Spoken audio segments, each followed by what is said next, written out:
The parsha begins with a very famous pasuk. Shoftim v'shoitrim titilacha b'chol she'orecha. You shall appoint judges and officers for yourself in all your gates. The Rebbe in Likutei Sichos, volume 34, Parshas Shoftim, which means the judges, and it begins with Shoftim v'shoitrim, the judges and the officers. And Parshas Shoftim brings out a fascinating distinction between the two words, which the Rebbe explains in Likutei Sichos, volume 34, the first Sicha.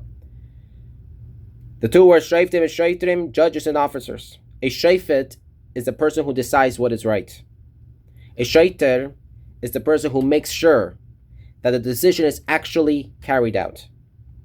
And the Rebbe shows us that this isn't only talking about the judicial system of the Jewish community.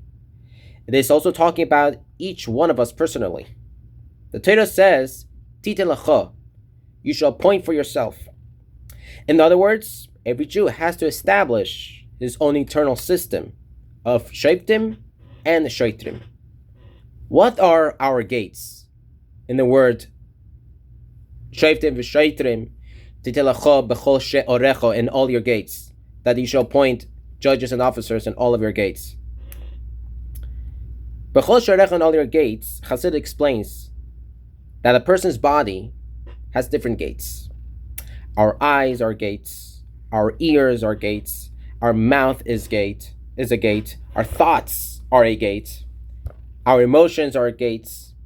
Everything we see, hear, say, think, and experience enters or leaves through these gates. Because a gate is like an entryway, and it also is a getaway. And the Torah tells us, put Shoftim and Shoitrim at the gates. Before something enters through your eyes, ask, is this something I should be looking at? Before something enters through your ears, is this something I should be listening to?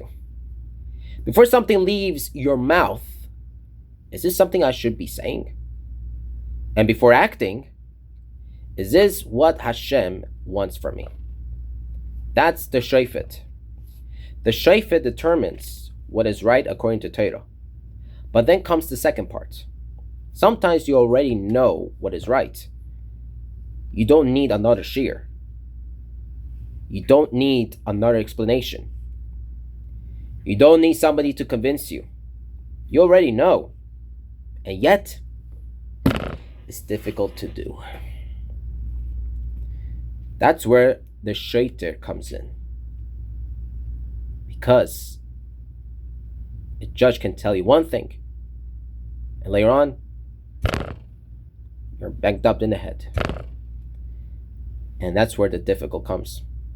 That's where the tzaris comes. And that falls in. But then after that, that's where it leads to the second stage, which is called a Shoiter. The Shoiter represents strength and discipline. It's the part of the person that says, I know what I have to do, and I'm going to do it. Like it says in one of those shoes, just do it. The Shofet gives the decision. The Shoiter makes sure the decision becomes reality. And this is especially important when we're dealing with the Yetzer Hara. The Yetzer Hara doesn't always tell us that something is completely wrong. Sometimes it simply tells us, not now, tomorrow. You don't have time. You're too tired. You already did enough. Someone else will do it. And that's often how the Yetzer Hara works. It doesn't necessarily need to convince you the Torah is wrong. It just needs to convince you not to do it right now. That's why we need a Shoiter. The Shoiter says, no, I already decided I'm doing it. Which this gives us the two tremendous words, and also brought down mostly in Chassidus, knowledge versus action. This gives us an important lesson in Avodah Hashem. A person can know a tremendous amount of Torah. He can learn Chassidus, He can listen to a shiur. He can become inspired by a farbrengen. He can hear a powerful sicha from the Rebbe. But then comes the test. What happens afterward? Does the inspiration change the way I behave? Does the learning affect my davening? Does it affect my midos? Does it affect how I speak to another person? Does it affect how I use my time? Does it affect what I do when somebody's watching? Because the purpose of Torah is not simply to give us the knowledge. The purpose is that the knowledge should change us. The Shoftim gives us the understanding. The Shoftim brings the understanding into action. Let's say, and to give this an example that we can put this in every single day, an everyday example. Let's say a person learns about the importance of Ahavas Yisrael. He hears a beautiful sicha, a beautiful talk from the Rebbe about loving another Jew. He becomes inspired. That's the Shoftim. He now understands. I need to treat another Jew with love. But then somebody says something to him that he doesn't like. Suddenly, the inspiration disappears. The Yetzer Hara says, why should you be nice to him? He wasn't nice to you. You don't have to be the one to make peace. That's when the Shoftim needs to step in. The Shoftim says, according to Torah, I have to love another Jew. Ahavas Yisrael. V'ahavta l'reacha kamocha. Zeh klal gadol b'Torah. Brought down Rashi. Rashi explains that. And that's the general whole part of Torah. And the Torah says, I have to love another Jew. And the Shoftim says, even though I don't feel like it, I'm going to act that way. That's Avodah.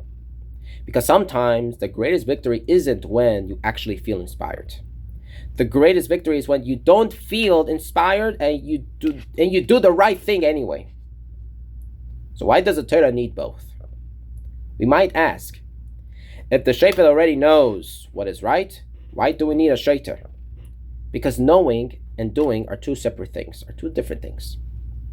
A person can know the exercise is good for him and still not exercise. A person can know that he should wake up early and still press snooze on the phone, on the alarm.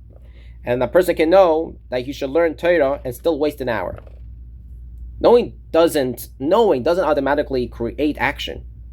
That's what the Torah gives us both. Shoftim v'shotrim, judges and officers. First, know what is right. Then make it happen. And what is the connection to this to Mashiach? The Rebbe brings out he brings out an especially a beautiful point toward the end of the Sikha. The Navi says, "V'ashiva shavtaich kevori sheira." I will restore your judges as the beginning, or as at the beginning. So the pasuk mentions Shoftim, judges, but doesn't mention Shoftim. It mentions Shoftim, judges, but doesn't mention Shoftim. Why? Because in the time of Mashiach, the world will be completely transformed. The Rebbe explains that the need for the Shoftim is connected with the struggle against the Yetzer Hara. Today, there is a battle. There is resistance. We have to fight ourselves sometimes. We have to overcome our habits. We have to overcome distractions. We have to overcome the Yetzer Hara. But when Mashiach comes, the struggle will disappear. There will no longer be the same need for a Shoftim to force us to do what is right. The truth of Torah will be revealed. The world itself will recognize Hashem. So the Navi says, "V'ashiva shavtach kevari sheina." I will restore your judges as the beginning. The Shoftim remains. The Torah remains. But the struggle that requires the Shoftim will no longer be necessary. And this gives us a message for today. We're not living in that time. So what do we do now? We appoint both. a shafet and a shaiter. The shafet asks, what does Hashem want from me? The shaiter says, then let's do it. The shafet says, I need to learn. The shaiter says, open the sefer. The shafet says, I need to daven with more kavanah. The shaiter says, go to shul on time. The shafet says, I need to improve my speech. The shaiter says, think before you speak. The shafet says, I need to strengthen my avas Yisrael. The shaiter says, pick up the phone and call another Jew. That's the Avodah of Shoftim v'Shaitrim Titelecha b'chol sharecha. The final message of this is, perhaps the biggest lesson. Don't wait until you feel ready.